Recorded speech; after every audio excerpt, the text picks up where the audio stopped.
The night was cold. The desert wind moved like an old spirit across the dunes, and a circle of travelers sat around a small fire. Sparks rose into the dark sky like fleeing souls. An old storyteller, wrapped in worn cloth and memory, leaned forward. His voice was slow, like someone who had seen kingdoms rise and fall. "Listen well," he said, staring into the flames. "For this is the story of a lion who once ruled the desert. There was a time when his roar shook cities. He sat upon a throne between two great rivers. His palaces were tall, his soldiers were many. His enemies were buried in silence. Men bowed when he passed, women lowered their eyes. Even neighboring kings spoke his name carefully. He believed the desert itself belonged to him, and for many years it did. But power, my children," the old man said, tossing sand into the fire, "is like water held in a closed fist.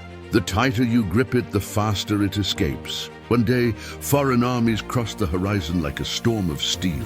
The sky thundered, the capital trembled. The statues of the lion fell, crashing into the dust. The palace doors were broken, the throne stood empty, and the lion was gone. For months, he became a shadow. He moved at night from farm to farm, from friend to friend, from loyal tribe to nervous tribe. He who once commanded thousands now trusted only whispers. But whispers, the storyteller said softly, are dangerous things. They travel farther than footsteps. The hunters did not search only with swords. They searched with questions. They followed fear. They followed doubt. They followed the cracks forming in loyalty. And loyalty, he added, pointing a thin finger toward the listeners, is strongest in victory, but weakest in defeat. One cold night, near the lion's birthplace, the hunters came upon a simple farm. Nothing royal, nothing proud. Just earth and silence. But beneath the earth was a narrow hiding place, a hole carved into the soil, covered lightly, as if the ground itself was trying to keep a secret. The hunters brushed the sand aside, and there, beneath the same desert he once ruled, they found him. Not upon a throne, not surrounded by guards, but crouched in darkness. His beard long, his clothes worn, a pistol by his side, gold near his hand, yet no kingdom to command.